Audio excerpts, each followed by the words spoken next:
我叫金锁阴，正坐在一辆下错站就会死的地铁上。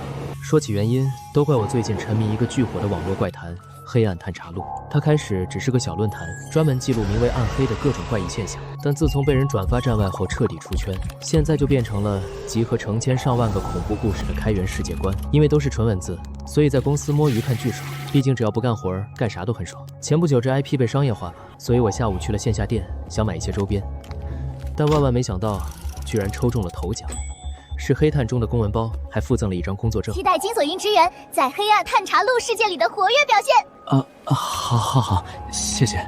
我有点无语，因为在设定里，这是死亡率最高的炮灰组。你喜欢吗？会珍藏它的吧？说谎。欢迎加入白日梦集团。等我再恢复意识，就发现自己坐在一个大型会议厅里。在座的同学们都被幸运地分配到了特殊团队现场探查组。听到这名字，我如遭雷击，而且现在的场景完全就是怪谈原文里的要命桥段。我立刻想起身跑路，但是已经晚了。感谢乘坐深渊地铁，我们的列车不会停滞。大厅瞬间变成了阴森的地铁车厢，我立刻意识到，这是一个以地铁为载体的地级怪谈。怪谈的目标是坐过地铁的人，而且这个怪谈正是白日梦集团管辖的。本次列车停靠悲伤站，30秒后车门关闭。门开了，站台一眼望不到头，感觉很阴暗。这时有人却准备直接下车，我赶忙出声制止。等一下，先别出站比较好。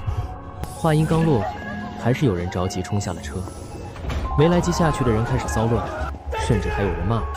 但下一秒，站台喷出无数银色的水滴，像是被滚烫的铁水浇在身上，他们的躯干化成肉泥，瞬间爆裂开来。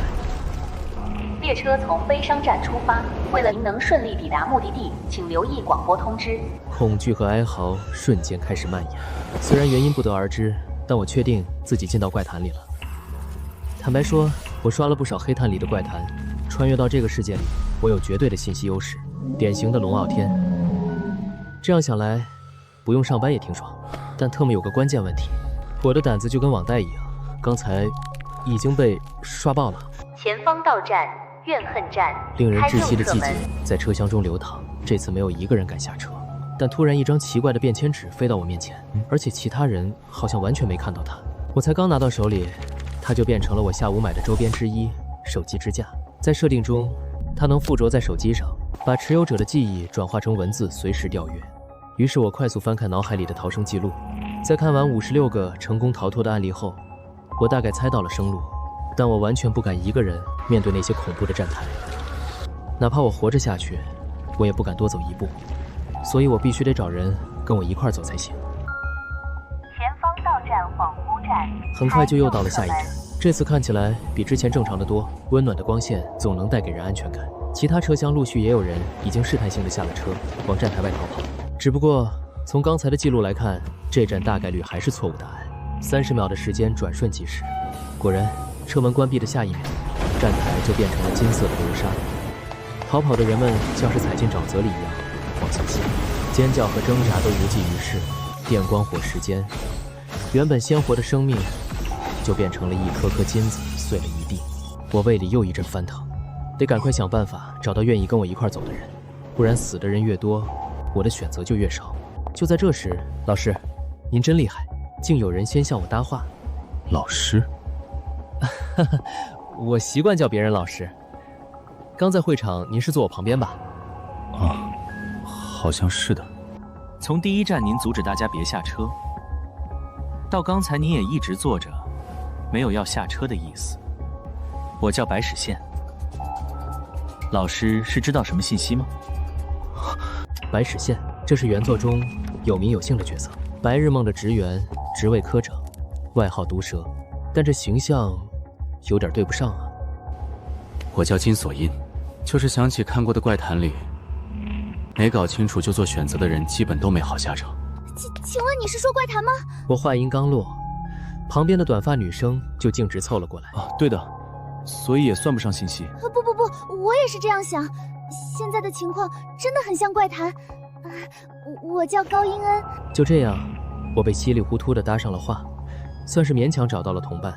还没等我们商量出对策，丧钟般的广播又响了。列车即将进入曲线区间，请所有乘客就座，防止事故发生。经历过刚才的惨剧，所以听到广播后，车厢里的人都毫不犹豫地光速落座。但隔壁车厢的情况恰恰相反，人们还在互相争吵、推搡。突然，灯光全灭，伴随着列车剧烈的晃动，隔壁车厢传来了像用力捏爆葡萄一样的恐怖声响，惨叫声和骨肉碎裂声混作一团。灯再次亮起时，隔壁车厢已经没了动静，只剩下了血肉模糊的车厢门。所有人吓得连呼吸都不敢用力。在死亡的寂静中，广播又响了：各位乘客请注意，本次列车有物品遗失，发现遗失物品的乘客，请于下一站移交站台人员。竟然是寻物启事，在深渊地铁这个怪谈中仅有的3种逃生方式之一，而且成功率最高。只要找到失物，就能100%逃生。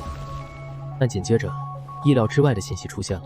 我们需要寻回的是 A 型血男性的眼球。就在刚才，大家从广播中意识到，在这个随时都会死人的地铁怪谈里，出现了一张逃生票。哪怕代价是一颗人类的眼球，也阻止不了人们的求生欲。人们压抑着恐惧，小心翼翼地互相盘问年龄和血型。轮到我时，我面不改色地撒了谎：我不是 A 型血。事实上，我完全符合广播标准，但我不能让自己成为众矢之的。毕竟现在车厢里的人随时可能失去理智，而且他们根本没注意到广播的关键点。就在这时，竟然有个新进员工举手坦白：其实，我完全符合标准。他大概是觉得稍有不慎就会死，吓破胆才全招了。实际上，他根本没必要这么做。前方到站，愤怒站。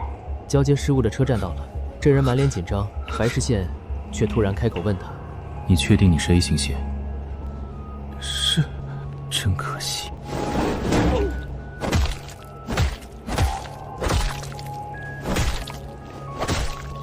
眼球破裂的声音令人作呕，连惨叫都没来得及发出，人就倒了下去。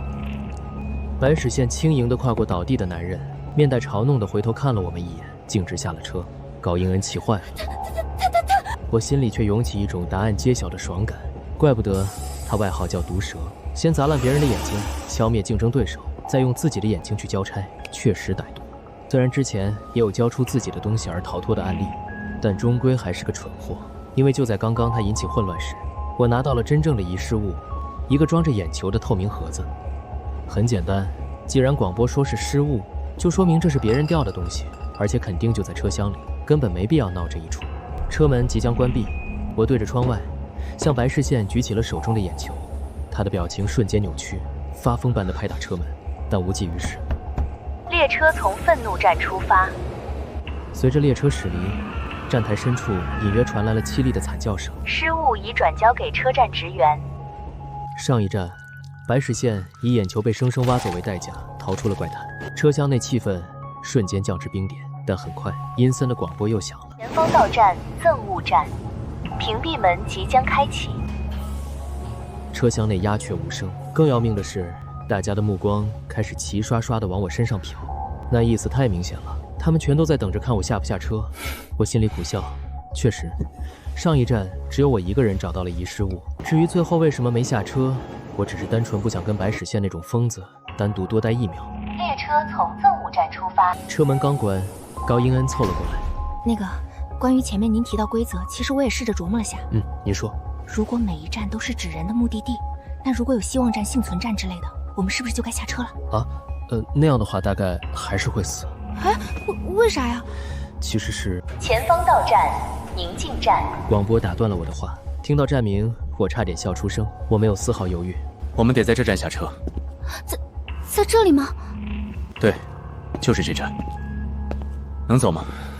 一起吧。车厢缓缓打开，这到底宁静在哪里？门外完全是一片血海。这里确定没错吗？我被吓得躲在高英恩身后。理论上是。高英恩听罢，竟然率先走下了车。结果刚下车，一滴血就滴在了他肩膀上。刚才的伤员也下定决心走了过来。我也相信你。得，托他俩的福，我被架在杠头上了。毕竟错过了这站，后面我心里也没底。硬着头皮来到站台，我只能强打精神，哆哆嗦嗦地继续向高英恩解释原因。其实答案很直接。其实答案很直接，就是我们没有的东西。首先，这趟列车的主题很直观，站名都是恍惚、愤怒、悲伤这种情绪词。其次，广播指令也很直白，坐在座位上寻找遗失物，前往目的地。所以怪谈的文字游戏也要直观理解。所谓目的地，就是自己还没到达的地方；所谓遗失物，就是自己身上没有的东西。因为身处怪谈，大家本身就已经处于恍惚状态了，看到人死在面前，心里肯定也有悲伤，所以恍惚站和悲伤站就不是正确的目的地。上一站的白始线也一样，他自以为聪明，所以才选择上交自己的眼球来满足遗失物这个条件。所以我们必须在当前绝对不可能拥有的情绪站台下车，才能逃生。而宁静这两个字所代表的情绪状态，就是当下人们最不可能拥有的。就这样，我们朝宁静站的出口走去，楼梯到处贴满了符咒。我真的不想再多待1秒了。好在，那个熟悉的剥离感又来了。顷刻间，我就被传送出了深渊地铁。我迫切想确认自己是否脱离了危险，主持人的声音却将我再次拉回了怪谈世界。恭喜各位通过考核，马上开始入职赠礼。还有，那个人。现在有请本届新人首席金锁音上台领奖。他在入职测验中打破了得分记录。我生怕不听从指令就会被当场抹杀，只能硬着头皮走上了台。结果带子，我不想多待1秒。紧接着，包括高英恩在内，其他幸存者们也陆续被叫上了台。我扫了一眼纸袋里，像是有任命书、奖牌之类的东西，但我对此毫无兴趣。各位的入职礼都收到了吧？台下没有任何人出声回应，大家都在期待是不是终于可以回家了。然而事与愿违。那我们进入最后一个环节，分数清算。在测验中靠蹭车蒙混夺冠的同学会被扣除相应分数哦。伴随着这句轻飘飘的话，就在我眼皮子底下，周围好几个人连一声惨叫，哪怕一次挣扎都没来得及发出，身体就如同胀破的气球般陆续爆裂开来，化作了一滩滩看不出形状的肉泥。一瞬间，全场活人蒸发了一大半。恭喜剩余的13位同学正式转正。辞职，我要辞职。哎呀，先听人家说完福利待遇再做决定嘛。那如果听完你说的福利待遇，我们还是要辞职，会有任何惩罚吗？保证没有哦。主持人的回答透着一股诡异的自信。此刻，我意识到，所谓的福利绝对是让人无法拒绝的诱饵，否则原作中频频送命的现场探查组也不可能存在。按照主持人的说法，这叫许愿券，是公司的核心福利。它的功效只有一个，无条件实现使用者的任何愿望。紧接着，我亲眼看着老人将液体一饮而尽，竟瞬间返老还童。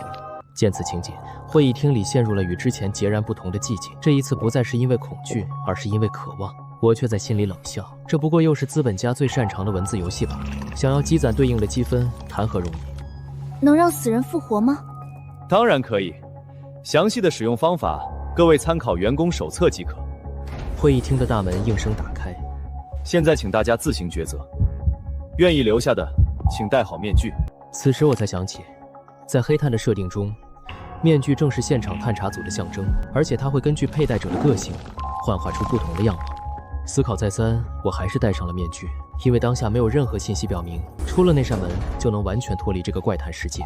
其次，我有信息优势，得分进度或许会快一些。所以，按设定来说，想彻底回到原本的世界，许愿券就是最靠谱的方案。虽然很荒诞，但我必须在这个随时会死的怪谈世界里找个班上。刚才那场血腥的入职礼结束后，我根据指引来到了公司分配的宿舍楼，是间2室1厅。不得不说，比我之前的出租屋要好。非要说什么问题的话，那就是我的室友居然是白始宪。我本想赶紧溜回自己房间，结果……喂，你明知道有遗失物，为什么还害我白白被挖掉眼球？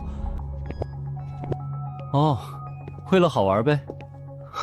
你，既然是室友了，相信我，以后还会更好玩的。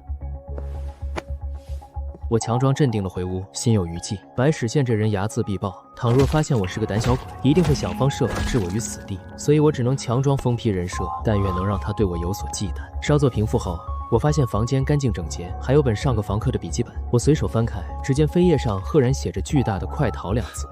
感谢前辈，但我已经没救了。社畜不都是殊途同归吗？这时便签本冒了出来，提醒我有新的物品权限。它俗称贿赂道具，是一叠笑脸贴纸。原作的设定是限时限量提升目标好感度。看来，每当我身份变更时，都会解锁新的周边。无论如何，今天总算熬到头了，还是先睡觉吧。第二天，我正式来到公司大楼报到。互相寒暄后，就是标准的走流程。朴主任和银代理对我进行了简单的业务培训。简而言之，这个世界充满各种怪谈，在这里被称为黑暗。现场探查组就负责收集黑暗中的梦素，而白日梦集团就是以梦素为原料，才能制造出各种能操控现实的药剂。想到这，我不禁心生担忧，因为如果是这样的话，那许愿券……没等我细想，开工吧，记得戴好面具。然后银代理递给我一个平板，上面就是我将要进入的怪谈。我刚滑动了下屏幕，那股玻璃感又来了。再醒来，我已经身处黑暗里了。这间便利店就是我要探查的怪谈，我得在这里躲够3天。好消息是，这里物资丰富，而且不会扼杀肉体，所以我准备先去拿些物资后躲起来。坏消息是，它会精神攻击。我刚转身想跑，但这一瞬间，我意识到自己完蛋了，因为它不是在冰箱里，而是在我身后，所以我被抓到了。于是，在我被吓晕后，再次回到了起点。没错。这个怪谈就是捉迷藏，一旦被抓，就从头开始，而持续时间是坚持3天不被抓到，否则就无限重开。这字面意思就是，搞不好会一直困在这里。不行不行，这对我来说比直接死了更恐怖。于是我避开刚才的冰柜，准备先藏起来，再思考对策。苍白的光角以怪异的间隔和节奏移动着，我不敢睁眼，我真怕突然瞬间一张大脸又出现在我面前。但我更不敢用手机查逃生案例，因为光线会引来鬼怪。我只能快速在脑海中回想看过的原文，因为这类时效性的怪谈，我印象有看过很多。有了，我想到一个医院逃杀的异常篇章，它讲的是原本只需要在怪谈中躲避12小时即可，结果硬是拖了16小时11分才结束。这种情况就是异常，既然异常可以增加时长，是不是也可以缩短呢？这类怪谈往往都有宣告时间结束的触发器，便利店的触发器会是什么呢？是电子钟吗？不对，这挂得高不说，我根本来不及调。还没等我理清思路，头顶上方就传来了动静。原来是那家伙已经来到了收银台前，还噼里啪啦的胡乱按着收银机的按钮。我明白了，这家伙知道我躲在这儿，故意逗我玩，得偷偷换地方，不然迟早被抓。我一直躲到他没了耐心，眼看着他一点点走开，我听到周围没了动静，貌似他是觉得无聊，去别处找乐子了。我刚打算趁机去拿些补给，结果我叫金锁音，正在这家便利店跟鬼怪捉迷藏，现在是第3次重开，前2次我都很快被抓，所以这次我选择相反的路线，打算躲在便利店出口附近，得赶快找到触发器才行。还有什么东西是跟时间有关呢？这些纸箱上都贴着快递单，那我可不可以通过提前签收来触发怪谈的结束点？但很快被我否定了，因为太牵强太复杂，简直是为了醋包饺子。原作毕竟是网络怪谈，所以得找到最能直观体现便利店时间流逝的道具才行。好在我渐渐发现些规律，如果我持续躲在一个地方不动，被发现的概率就会大大增加。于是我被迫一边小心地保持移动，一边寻找补给和线索。但这家伙明显不打算让我太轻松地过关。每次我以为他注意不到我时，都会被猛吓一跳，似乎既享受抓人，也享受吓人。还好不是享受杀人。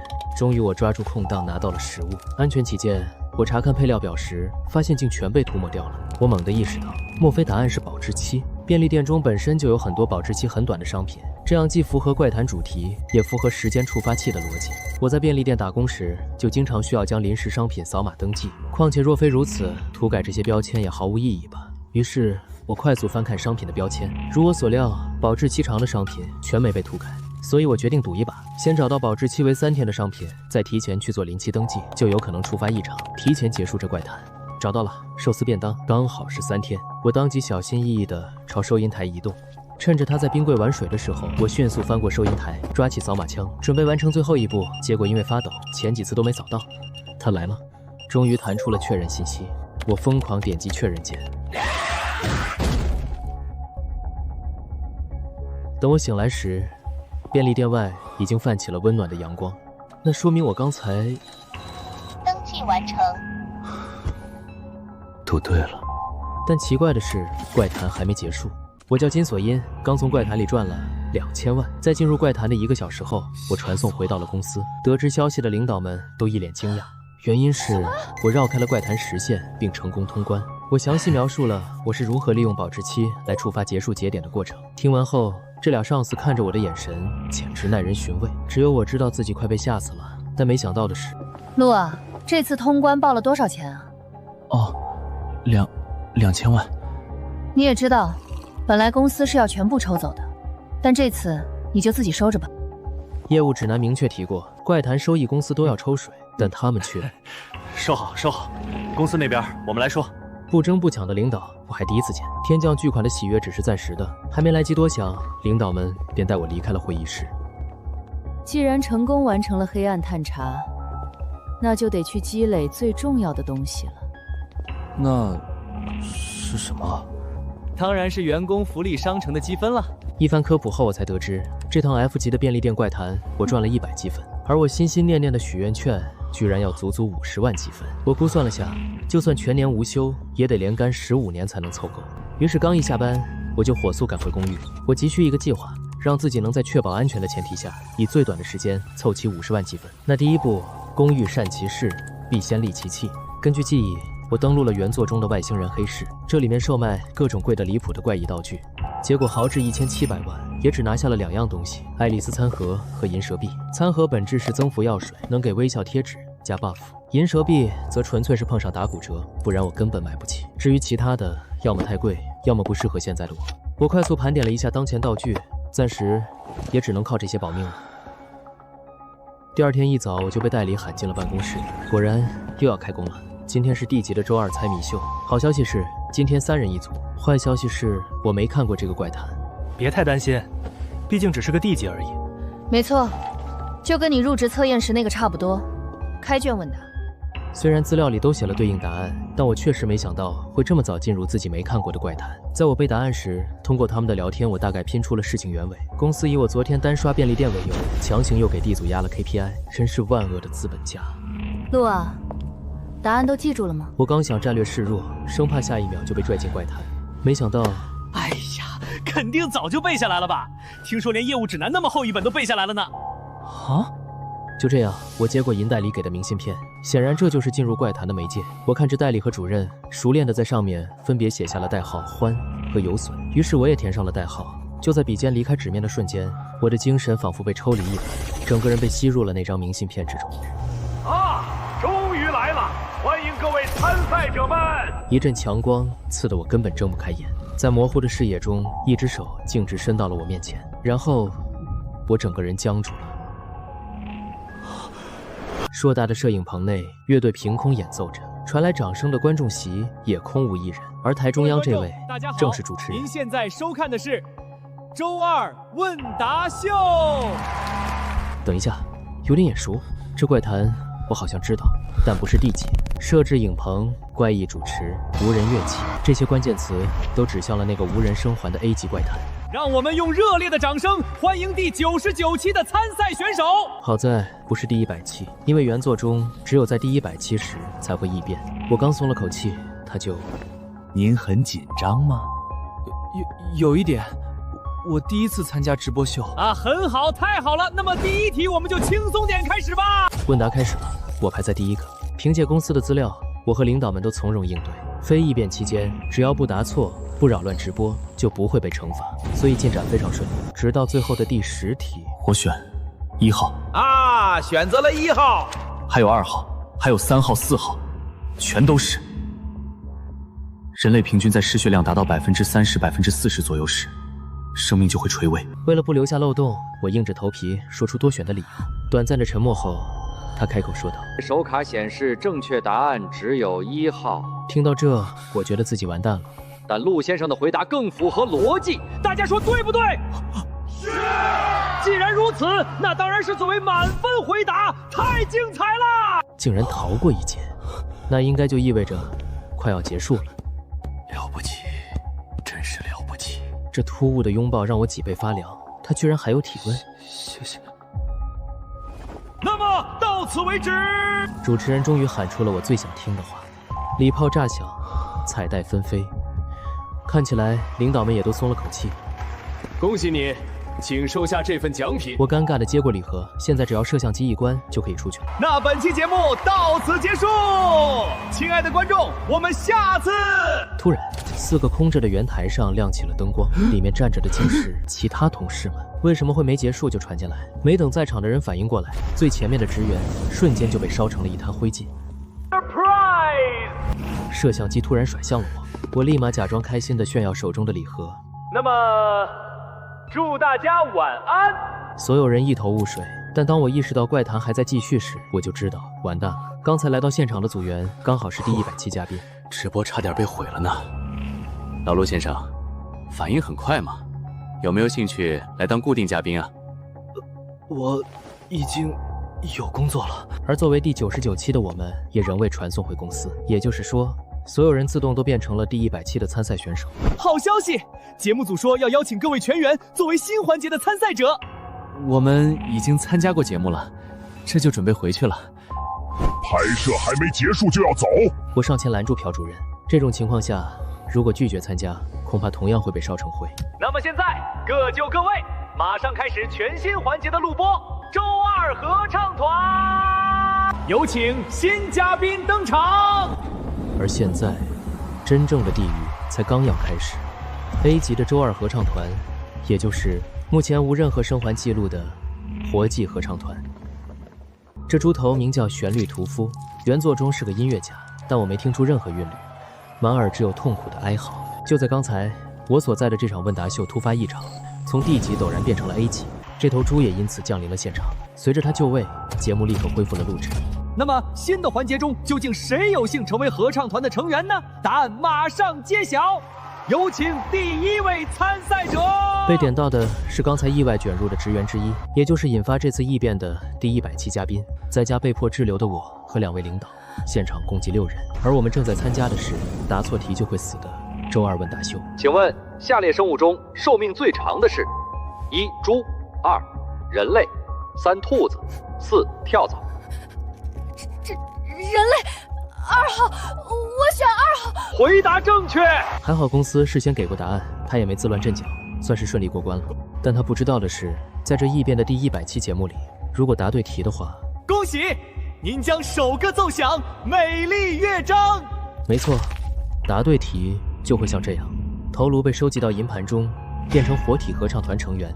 哦，太惊人，太美妙了！看到这一幕，旁边职员的精神也临近崩溃，但扰乱直播秩序，同样只有死路一条。接下来我们继续，请听题。请问如……不知道，我不知道。轮到第3个人时，他竟然没听完题就说不知道。在场的人都被他的回答惊到了，但我瞬间明白，他是不想跟第1个人一样。现在无论答对还是答错，都是一死，所以选了相对体面的死法。那么下一位是……是老面孔的万先生。但眼下留给我的时间也快没了。面对这场毫无预兆、没有任何逃生案例可查，甚至没多余时间思考的死局，我的大脑开始疯狂运转，拼命复盘这类怪谈的特性。祝你好运，请听题。此情此景下，朴主任的神情也变得非常不自然，可他接下来的反应却完全出乎我意料。在回答之前，我可以对观众说一句话吗？当然可以。我有家属正在住院，如果可以的话，希望能有人在结束后帮我探望一下。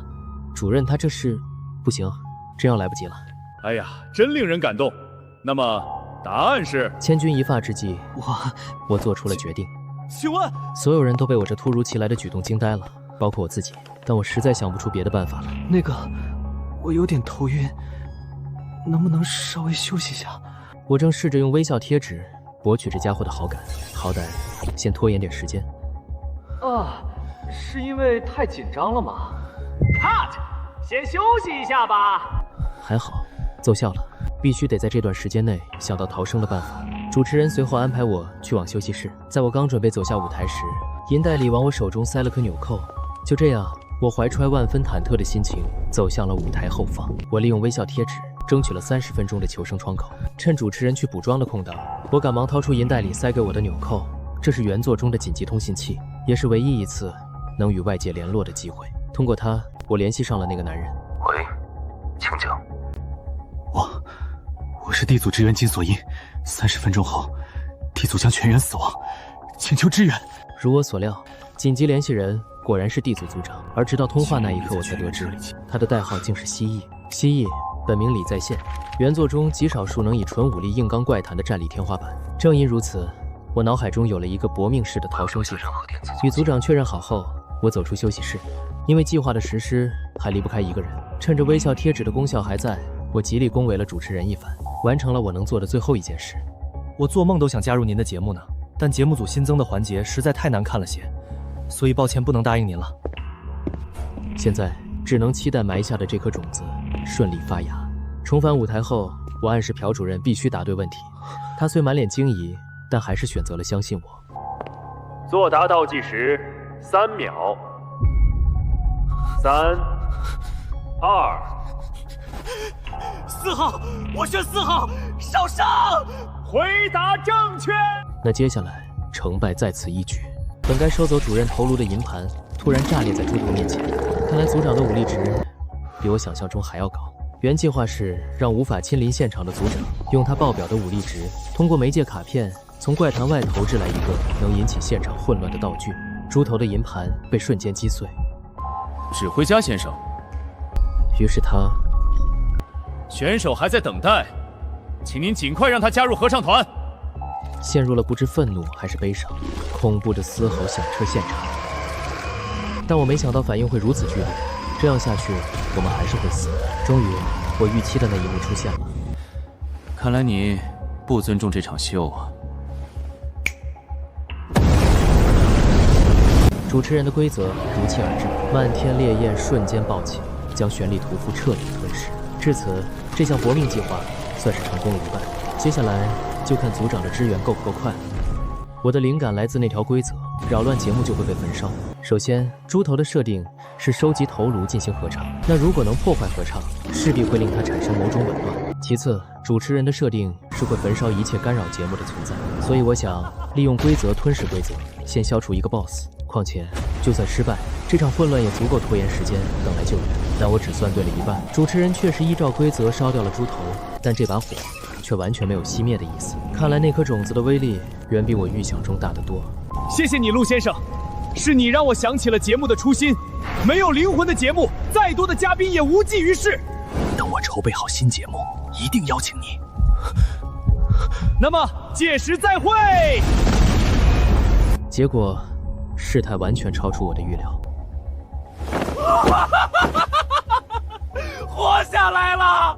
不知为何，我们竟然直接被传送出了怪谈。臭小子真是了不起啊！但现在我也想不了那么多了，总算是逃出来了。我叫金锁因，一个怪谈世界中的顶级牛马。从周二问答秀死里逃生后，我们就被送到了医务室。陆啊，听说你要被提拔成主任了喂！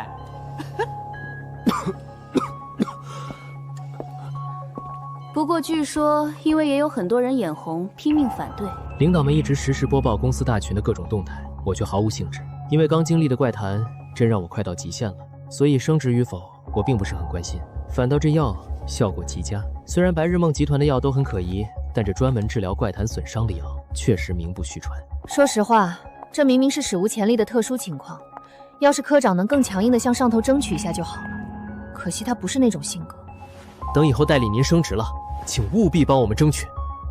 哦，在那之前我会先辞职的。我也好想辞职。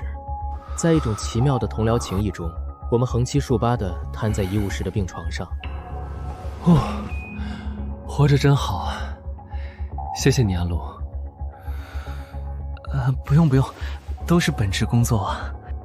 我们也不是那么无能的前辈哈，因为只说是D级，所以大意了。代理，你这解释有点牵强哦。下次给你们露一手。我只求别有下次了。然而，平和的带薪摸鱼并未持续太久。传说中的李在线科长推门而入，他一边询问伤情，一边通报公司对这次事故的决议，但我一个字都没听进去，因为代号蜥蜴的他，竟真的长着一颗蜥蜴头，而且原作中并未提过这点。我只能强装镇定，受了惊吓，应付这诡异的场面。对的，我没事的。科长告诉我们，这次事故是人为失误，L组全员殉职，同时公司拒绝承认评级不当，周二问答秀依旧判定为 D 级，但碍于采集器里实打实的 A 级梦素，所以公司的补偿方案是每人发放3W 积分，而且我由于表现突出，额外获得1万积分。得知情况的领导们怀揣着报复公司的心情，提出用公款去聚餐，顺便庆祝这笔巨额积分。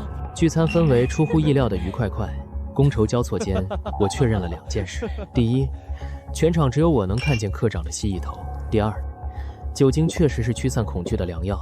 所以我当即决定痛饮几杯后，美美睡一觉。4W 积分是要存着吗？啊，是的，想换许愿券。哦，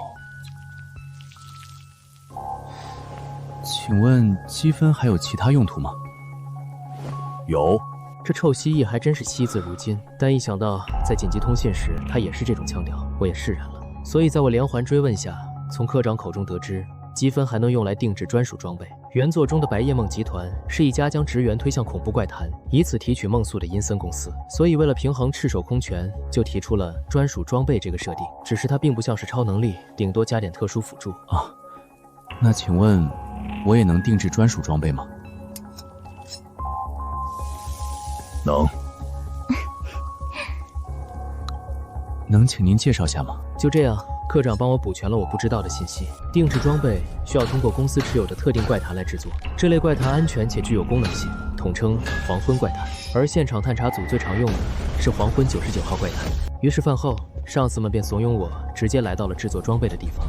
管理人员很快便带我们来到了99号门前，绝对不能误开其他门，连门把手都不要碰。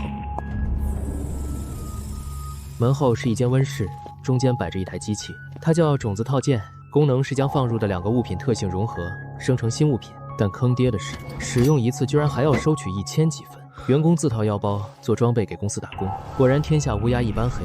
但既然战力天花板的蜥蜴都说有用，那肯定还是有一个比较好。组长十分爽快，把他那把黄油刀借给我当母体。这是一把能切割怪谈媒介进行跨次元传送物品的小刀。之前引发混乱的那节电池，估计就是靠它传送的。至于另一件物品，我思索片刻，选了最值钱的银蛇臂。随后，我便根据指示将2件物品放进了种子套件中。机器随即在扫描了物品所有者的信息后，便开始运转。伴随着蒸汽和不知名射线，这个黄昏很快便完成了专属装备的制作。如此一来，我便拿到了自己的第1件定制装备。好想知道，到底会是什么特殊功能。从黄昏那儿领到专属装备后，我便回到了公寓。但折腾半天，我都不知道怎么使用它。直到我想到一个典型动作。硬币图案中的手套竟显化在了空中，手套自顾自地冲我做了一个给钱的手势。我怎么也没想到，我用自己的专属装备，居然还要付钱。丢给他500元后，这钱就像我的工资一样，凭空消失了。但随即，手套径直附着在了我的手上。在一番尝试后，便搞清楚了规则。首先，它像是我的虚空之手，能随心而动。其次，极限操控范围大概是3米。最后，500元等值5秒使用时长。它确实融合了科长那把黄油刀的虚空属性，但更翻倍了银蛇臂的财迷属性。不过，凭借我对原作的记忆，感觉它在怪谈中的实用性不会低，算是大奖了。整备完道具，我难得感受到一阵轻松，或许很快就能凑齐积分，逃离这个怪谈世界了。可惜 ，flag 这东西在怪谈世界中也不能乱立。第2天刚打卡上班，我就收到了部门业务调整的噩耗。之前咱们只负责管理那些有手册的成熟怪谈，对吧？现在为啥突然要我们去没有手册的黑暗开荒？早上好，大家。一点都不好，公司这不明摆着让我们送死吗？不是。啊！我感觉有没有手册都没区别。众人被气得直翻白眼，毕竟不是每个人都武力值爆表，但他肯定无法共情，所以我开门见山地问道：“那这样咱们有什么好处吗？”有什么好处我都不干，谁爱干谁干。会有额外3到4倍的积分。根据黑暗等级不同，目前我知道最高能有15倍。真的吗？结果科长话音刚落，他们就干，我干，我爱干。正经人谁看手册啊？就是那玩意儿看得我头疼。科长，咱们啥时候出发哇？就这样，真香定律再次显灵。不过对我来说，手册的确没有我的手机支架靠谱。很快，我们便来到了研发部。哎呀，这就是传说中的新人首席吧？我是研发1组郭继康，请多指教。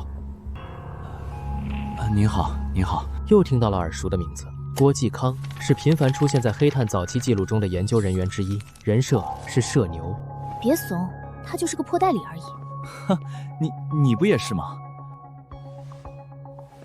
日后我们需要配合研究一组完善探查手册。说白了，这就是给我们派活的部门。代理一脸不屑地接过了资料。这次我们要探查的是小丑讨厌你，它是由互联网时代强制观看广告这一现象演变来的。因此，共有3种进入方式：第一，盯住屏幕，不能闭眼；第二，主动握住走廊中的手；第三，站着摇一摇手机。其中第3种最常见，因为很多时候你根本不用摇，就会被拽进怪谈。好消息是，这个怪谈我看过，但比便利店小丑更正统、更恐怖。坏消息是，我看的都是关于恐怖遭遇的描写，而不是逃生记录。怪谈是一条无限延伸的恐怖回廊，恐怖和危险程度与停留时长成正比。如果不幸迷失的话，则会变成墙上的小丑画框，而靠近任何一幅画框都会遭遇恐怖景象。看起来没想象中暗，不用手电筒了。科长，咱们要先让眼睛适应下暗度再行动吗？好，闭眼60秒。领导们的恐怖阈值惊呆我了，而接下来的事更让我意识到，他们是真想给我露一手。根据刚才零星的资料，科长制定了极具个人特色的方案。他打算第一步唤醒所有画框中的小丑，第二步诱导小丑爬出画框追捕我，第3步正面击溃小丑，第4步钻进空画框逃离怪谈。而眼下这番景象让我确信了2件事：第一，跟着疯子领导的节奏走，还没出怪谈我就会被吓死；第二，我知道正确答案了。请等一下。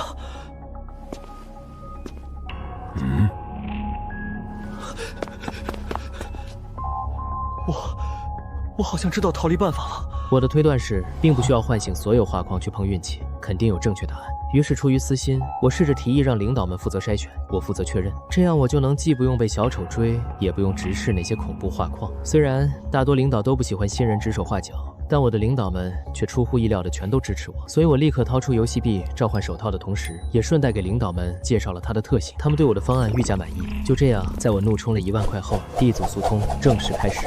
仅用26分钟，我们 D 组就速通了刚才的怪谈。我这次压了10个，毕竟那群小白鼠没个几天估摸着出不来。唉，李主任，压肚的事别太声张，知道吗？咦，怎么？当 D 组全员毫发无损地出现在研发部办公室时，我能感觉到所有人全都像见鬼了一样盯着我们。厉害啊，这才26分钟就出来了。对的，而且梦速显示是 D 级哦。于是，在尴尬的气氛中，我开始解释通关机制。首先，原作描述的小丑是妆容暗淡，表情悲伤，但现场的小丑大都是五颜六色，神情诡异。我便冒出一个念头：此小丑非彼小丑。因为小丑其实有很多种类，比如卓别林和潘尼怀斯都是小丑，但他们从外貌特征到戏剧内核却有天壤之别。其中最符合描述的，大概是以悲伤为内核的皮埃罗，他源自17世纪的法国哑剧，核心标签是忧郁、安静、克制。所以我推测，会咋咋呼呼跳出来追人的，大概率不是正确答案。为了验证，我们就只寻找了符合皮埃罗特征的画框。稳妥起见，我们只在3米外的安全距离，利用手套进行试探。从结果来看，答案正确，符合特征的小丑安静地消失了。啊！可里面那么黑，你们怎么看清的？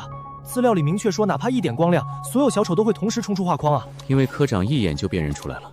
以后让人带夜视仪进去就行了。研发员一脸震惊地接过我递来的采集器，交差完毕，好不容易又活了一天。金首席难道没收到名片之类的吗？没有，新人名片还没下来。装什么傻？你知道我说的不是那个。闻言，我想起一件事，入职时的礼品袋中，除了面具，确实还有个名片。想赚更多积分的话，就联系那边吧，你应该很快就会用得上。啊，暂时没这个需求啊。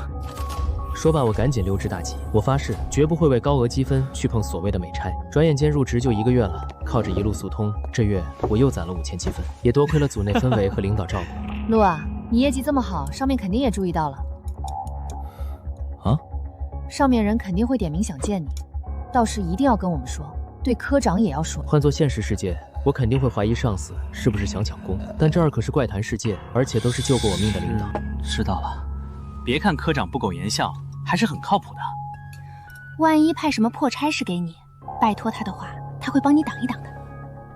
哦，好。起初我并没当一回事，但没想到打脸来得这么快。今天像往常一样来研发部领任务时，却多了其他组的人在场。很快我便从领导口中得知，这次怪谈需要多组联合进入。那些戴着蝴蝶、螳螂、绿头鸭面具的是 A 组的组员，他们的面具都有金色标志，这代表是公司的精锐。另外没有金色标志的则是 Y 组组员，我还认出其中有人是跟我同期入职的。Y 组的人随便应付下就行啊，理由以后再告诉你。哦，好。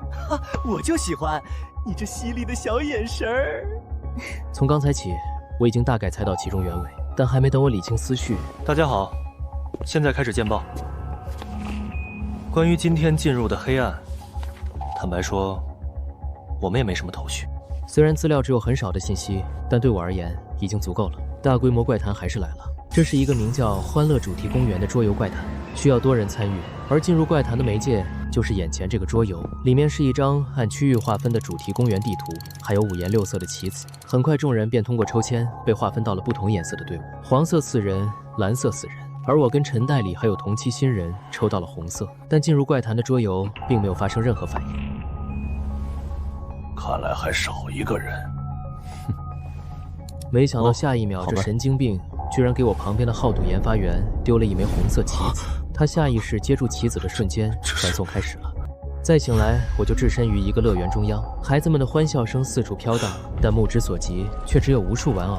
我立刻反应过来，查看了手腕，果然3个空格，必须乘坐3个游乐设施才能逃离的 B 级怪谈。放我出去！这不对，搞错了！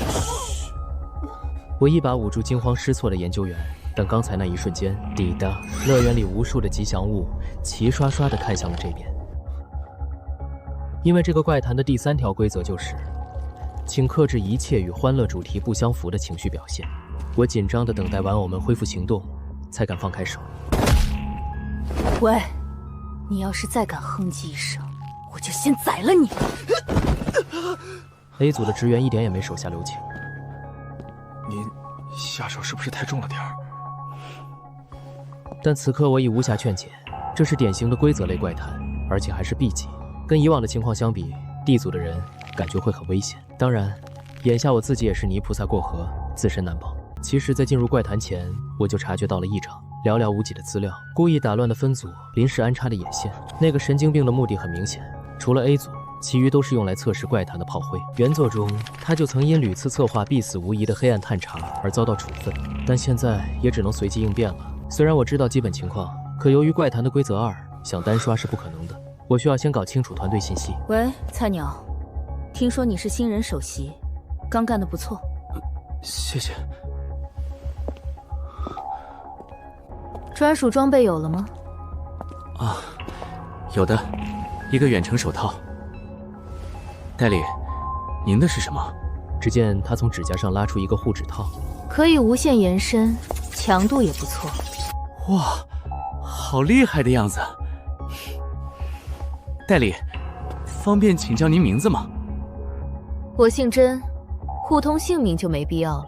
优越感真强，但从他姓氏和身份来看，应该是甄纳帅。原作中，他是一个既会潜伏刺杀，也会一本正经地问黄瓜讨不讨厌胡萝卜的角色。随后我还了解到 Y 组的新人名叫张虚云，但他似乎连专属装备这类信息都不知道。至于那名好赌的研究员，已然吓得无法正常沟通了。不行，我走不动了，过来扶我一下。领导，听说自己走存活率高一点哦。还真是个自私自利的软骨头。暂时从他们身上也获取不到什么信息了，我便开始观察周围环境，四处都是红色元素和兔子元素。就在这时，一只巨大的兔子吉祥物迎面走来，身后还跟着一长串人偶队伍。见状，我赶忙拦住了想要继续前进的甄代理。没想到花车巡游这么快就开始了，兔子吉祥物在花车上挥手，并不断地敲击周围的胡萝卜。起初一切正常，糖果、花朵、烟花，但马上倾泻而下的红色物品就变成了血液、内脏、残肢，而且没有任何要停下来的意思。我努力挤出笑容，尽量不看眼前的景象，因为规则第7条必须开心地为游行加油。但我旁边的新人却……没事吧？喂，首席，我看你有潜力才告诉你，别和那些累赘瞎亲近。类似的话刚才也听过，但我已经知道原因了。他们就是肉盾，需要排雷的时候让他们上就行了。这些人就这点作用。简而言之，精英组和末尾组一起进入黑暗时，末尾职员会被要求无条件执行命令，可以理解为奴隶一样的耗材。那么您先走吧。你说什么？我说，你先走吧。白痴！当然，我很清楚他走不了，只是想惩戒下他的优越感。欢乐主题公园规则2：非乘坐设施游玩时，同色队员需在5米范围内共同行动，否则就会被绞杀。怎么？周围游行的吉祥物们齐刷刷地盯着真代理。我们一起抽到了红组，看起来受到了某种限制。怎么会？你不会早就知道吧？不是，唯一幸存的4个平民就是同一组的，所以抱团可能生还率高。好在他勉强接受了，但其实都差不多。该死还得死。我趁气氛稍有缓和，提议尽快一起乘坐3个设施逃生。我们就从奇幻列车开始吧。这不是资料里提过的那个吗？是的。可做过的人全死了。确实如此，但我不仅有必须选它的理由，还有安全过关的办法。首先，我记得它的出口处有整个乐园的地图，这对于规划逃生路线至关重要。其次，怪谈规则第4条是尊重颜色区域，不要惹恼吉祥物，所以我得尽快确认红色吉祥物的情报。达成这2点最快的方式就是乘坐奇幻列车，它类似迪士尼乐园里的7个小矮人矿山车，是个沉浸式介绍主题故事的游乐设施。而掌握足够多的信息，永远是怪谈逃生的重中之重。但要说服这群人同意，还得用其他方法。之前全灭的都是些一无所知的平民。对精锐的探查队来说，应该不难吧？说的也是。捧杀确实在哪里都好用。这算什么？喂，你以为你有发言权吗？别担心，我在乐园打过工，知道怎么过关。啊，那样的话，应该会没事的。就这样穿过空荡荡的诡异检票口，一只兔子司机在我们的腕带上盖了第1个章，引导我们上了色彩斑斓的蒸汽小火车。那现在该我发挥了。黑炭中有段描写，一个名叫李志源的职员曾试图利用紧急制动的装置来刹停番茄快车，虽说最后以全员死亡告终，但重要的是，这提醒我，怪谈里的游乐设施也有控制装置，所以一上车，我也找到了这里的控制装置。请抓紧！我快速召唤出手套。你这是抓什么？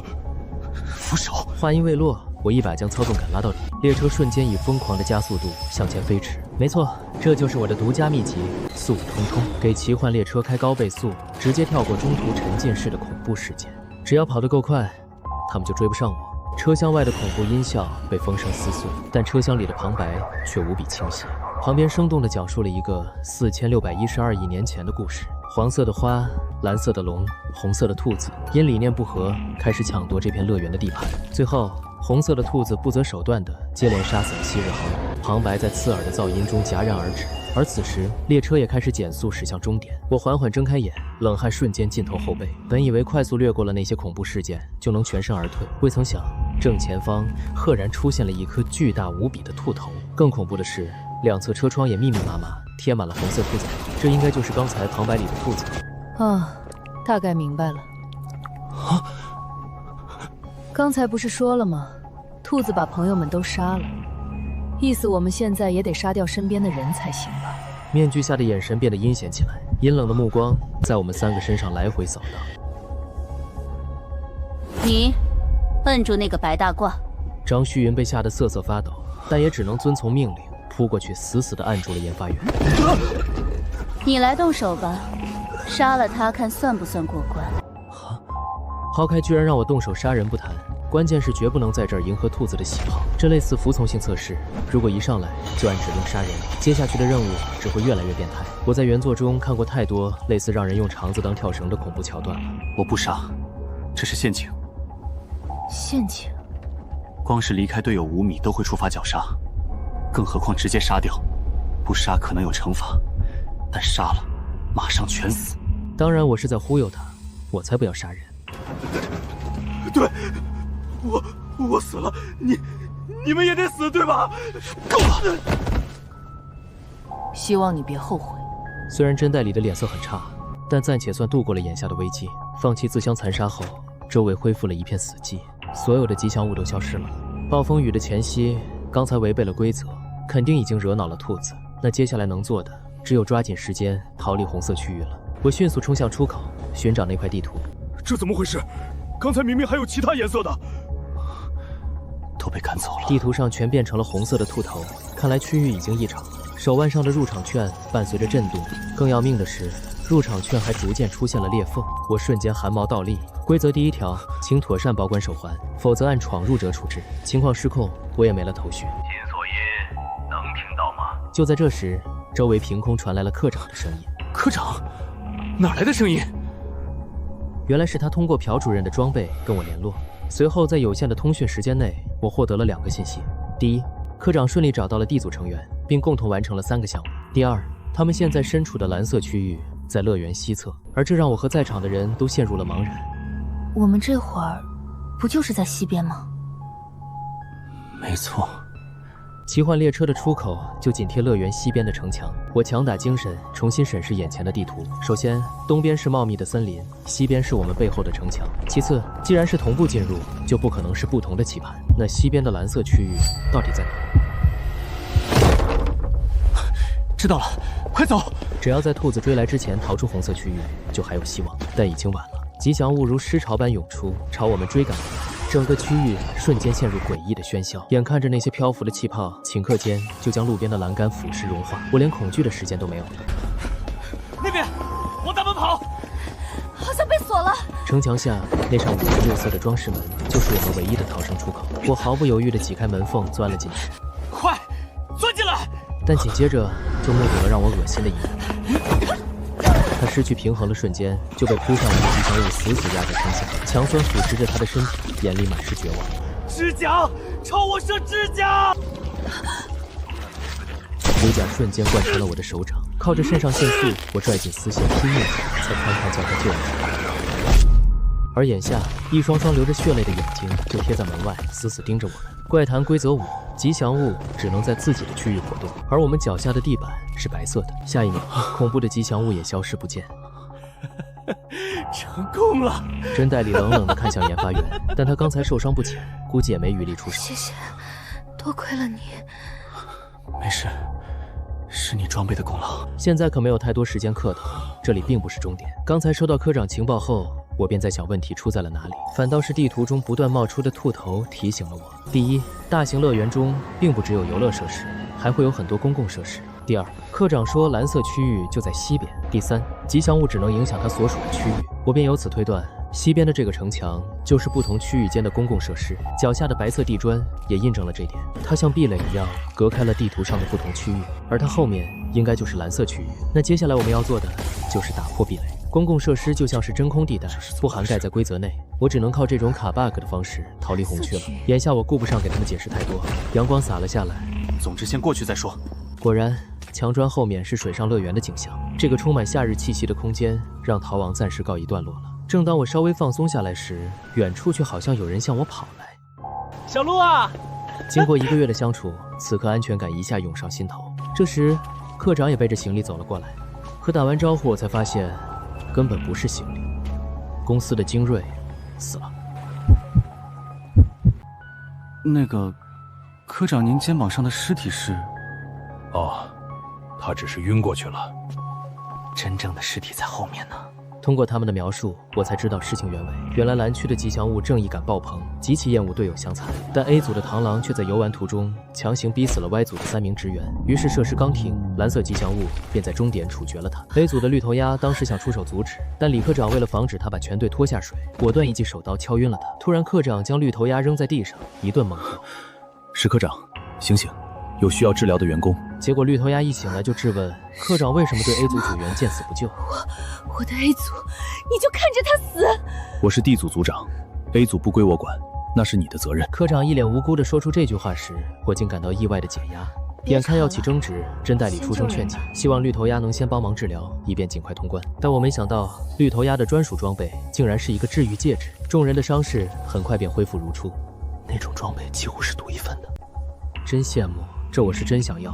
我默默记住装备特性后，便跟红组一起前往其他游乐设施。很快就能结束，不用担心。其他人也没有离开，陪着我们一起行动，似乎刚才就是专门等我一起走。对的，这里的吉祥物蛮好的。很快我们便坐上了名为蓝色山脉的漂流设施，果然一路非常顺利，我们转眼就结束了剩余项目的乘坐。出口在北边，我们走吧。是。来到北门，一只蓝色吉祥物引导我们刷卡离园，结果那名研究员又开始作妖了。他猛地推开众人，像是多一秒都不愿意走，赶着想冲出闸机。然而这次他踢到了铁板。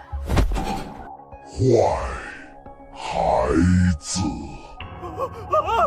救命！快救救我！在凄厉的惨叫声中，蓝龙对着他张开血盆大口。怪谈规则第6条：公共场所请注意言行举止。看来吉祥物是对他之前的种种劣迹降下了惩罚。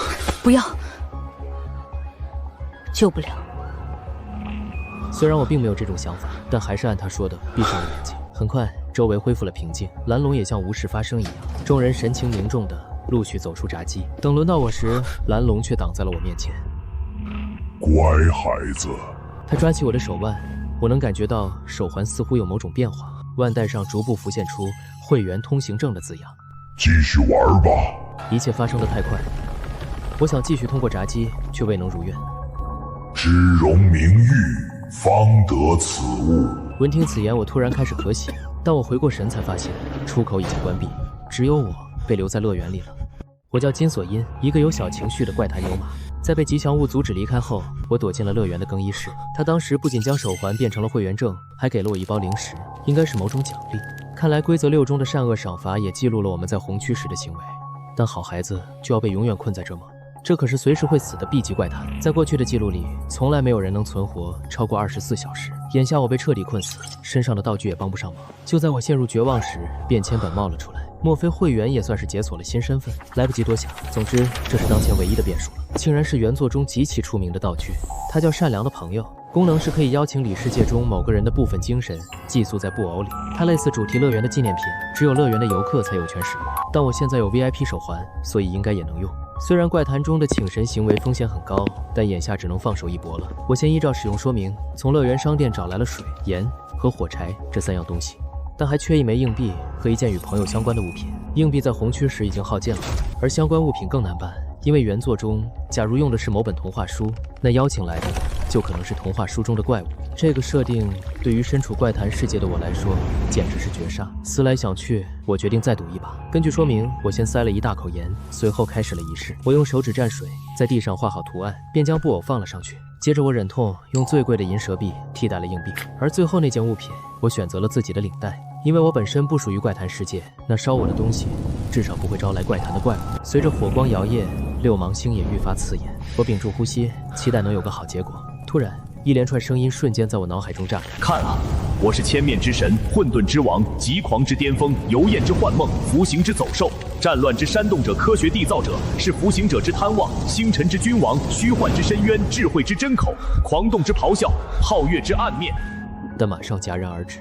等我再睁开眼时，发现火焰已经熄灭，物品也焚烧殆尽，但布偶却一动不动。就在我以为替代方案失败，准备逃跑时，陆先生，布偶里传出的竟然是周二问答秀怪谈里那位电视头主持人的声音。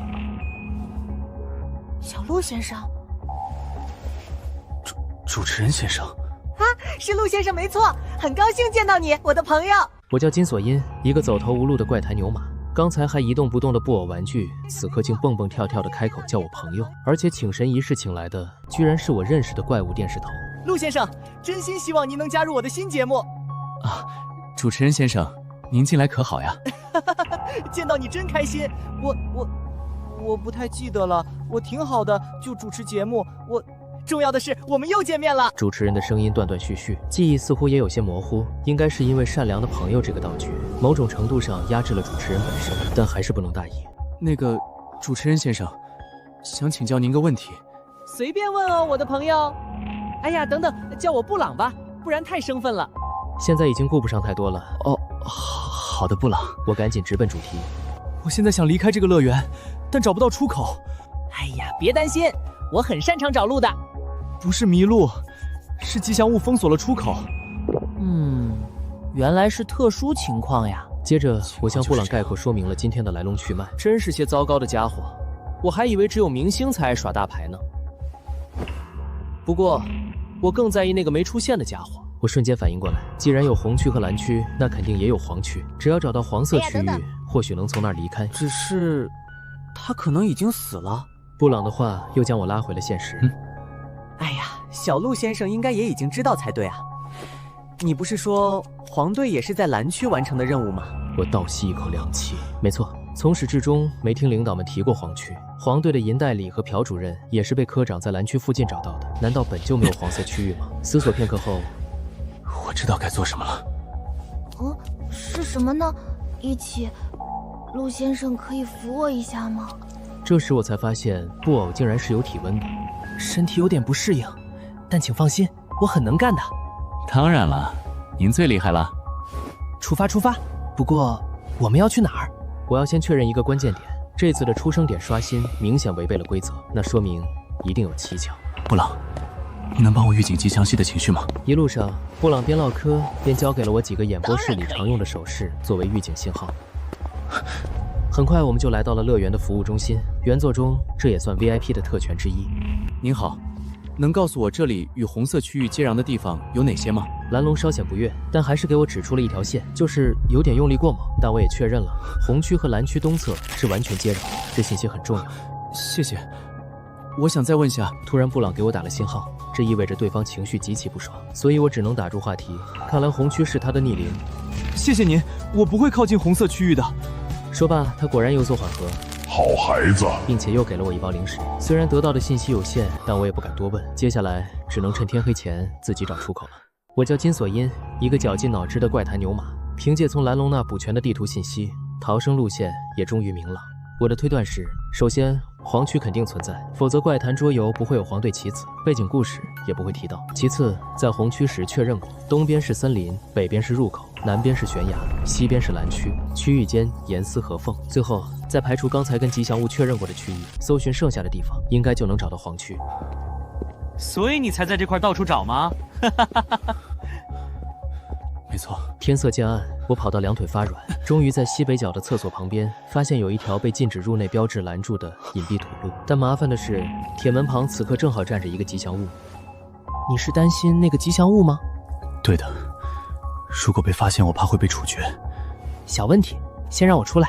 下一秒，他竟然打了个响指，我瞬间应激，因为问答秀中响指就代表他要焚烧某人，但这次不同，这是……看来他的能力不只是焚烧。还有，我关掉了你的灯光，而这也让我意识到怪谈怪物的深不可测。现在应该可以了，走吧。于是靠着隐身 buff， 我快速穿过铁门，沿着土路径直跑上了一处荒山。这里与蓝区差别巨大。终于，我看到了一个写着金花度假村的招牌。远处庞大的建筑群沿着海岸线展开，外表破败陈旧。从名字来看，这儿应该就是荒废的黄区。更重要的是，度假村入口的这扇门，在逻辑层面就是乐园的出口。我赶紧跑向大门的配电箱，尝试给门禁装置通电启动。但我突然想到一个严重的问题：布朗，如果刷会员卡进度假村，会不会也被要求游玩设施？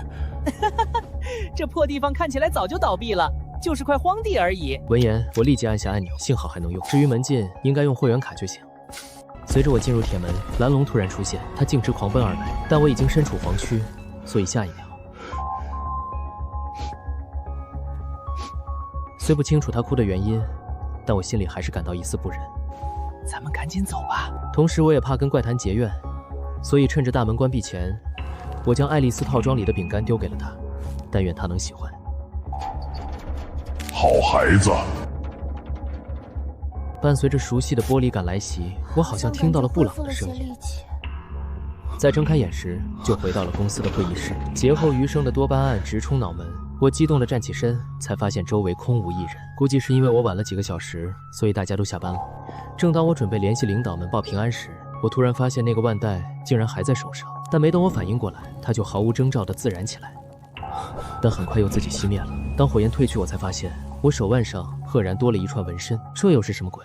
我叫金锁因，一个好运连连的怪谈牛马。当我从恐怖乐园逃出来后，刚出会议室，就看到了行色匆匆的领导们。小鹿，哇，小鹿终于出来了！原来由于我迟迟未归，他们都很紧张地去四处打探能回怪谈救我的门路了。什么情况？怎么晚了这么久啊？我故意抬起手腕，试图展示纹身，但从他俩的反应来看，并没发现这个纹身。你咋了，小鹿？没事，刚有点走神。这可不是什么好兆头。为了不惹麻烦，我果断隐瞒了会员卡和布偶的事，只简单说成因为闸机断电才另找了出口。所以回来晚了。刚担心死我们了。总之平安出来就好。对了，积分明天就会到账。听说这次会有近万积分呢。按理说，我活着出来会稀释掉大家的积分份额，但比起积分，他们好像更在意我的安危。老实说，这公司里难得的温馨氛围让我有些感动。如果这不是怪谈，而是现实，该多好。话说，科长去哪儿了？被叫去 A 组喝茶了。没事的，顶多挨顿骂。我立马想起当时 A 组绿头鸭暴怒的反应。要不是性格问题，科长早都进精英组了。他人就这样，没办法。谁能想到，长着一张高冷帅气的脸，性格却……听到这，我更确信，只有我才看得到蜥蜴脸。但确实是个好上司啊。我也认同科长是好上司，毕竟今天见识了故意让自己组员送死的神经病。听说郭继康在汇报时狡辩他是一时慌乱，才让研究员也进了怪谈。估计顶多扣点工资，毕竟死的只是普通员工。但这次死了人，短期内应该他会有所收敛吧？看来领导们也不愿意跟郭继康共事，这更让我坚定后续得多提防他才行。正闲聊着，科长回来了。小鹿没事就好，今天提前下班吧。是啊，也没什么其他事了，快回去休息吧。好，谢谢。谢什么？快去吧。就这样，在领导的催促下，我便先行离开了。在上交完采集器后，恐怖乐园总算是告一段落了。我叫金锁阴，一个精疲力尽的怪谈牛马。在今天的恐怖乐园中，我意外召唤出了怪谈里的布朗，并靠着他的帮助勉强逃出了怪谈。回到公司后，我才发现领导们不仅非常在意我的安危，甚至还催我翘班回去休息。于是我受宠若惊地走出了公司大楼，结果一转头就碰到了 Y 组新人张虚云。您回来了，真是太好了。刚回来。这次怪谈后，谢谢。整个 Y 组就只剩他一人活了下来。我本想宽慰他一下，但交谈中让我意外的是，他当时并不是害怕鬼怪，只是单纯晕血，而且我非常需要许愿泉，所以只能在现场探查组。似乎他也有自己的执念。那祝您一切顺利，撑过这3个月吧。什么3个月？通关 B 级怪谈后，3个月内升职的概率很高。于是我索性将刚从领导那儿听到的小道消息告诉了他。大家都不容易，有点盼头，总能更有力气熬。道别后，我满身疲惫地回到公寓。顺带一提，刚才跟张虚云的闲聊中，我才得知，居然只有我没加入同期的新人群。虽然他给了我群聊链接，但我暂时没心思加。当务之急是搞清楚纹身，而布朗或许知道其中缘由。布朗，听得到吗？从怪谈出来后，他就一点反应也没有了。所以我试着用黑炭中提过的方法唤醒他。我关掉了灯，用手电筒照向布偶，然后静静等待。墙上的影子慢慢摇晃着变大，应该是奏效了。看来在怪谈外唤醒布偶的方法是可行的。布朗啊，从乐园出来了，恭喜你！是啊，谢谢你。而且布朗确实像原作描述那般，能记得所有发生过的事。寒暄2句后，我直切正题。布朗，我有问题想问你。正好，我也有问题想问。那不如我们玩一问一答的游戏如何？到底是主持人，时时刻刻都想整节目效果，我也只能点头答应。我想问的是，这个 Socius 是拉丁语，伙伴、盟友之类的意思。意思我刚查过了，但为什么其他人看不到啊？我看得清清楚楚呀。这说明怪谈生物是能看到的。接着，布朗表示这纹身类似乐园的特权凭证，但我根本不想再去第2次。陆先生，你刚才连续提问，违规了哈。我没关系，朋友。那现在轮到我了。好险，我生怕他一生气把我给点了。好的，你问吧。住在隔壁房间的是谁？意料之外的问题让我有些发懵。他为什么会好奇白史县呢？是公司同事，关系好吗？就普通室友。怎么了？这样啊，那就好，别跟他走太近哦，因为他很快就会死。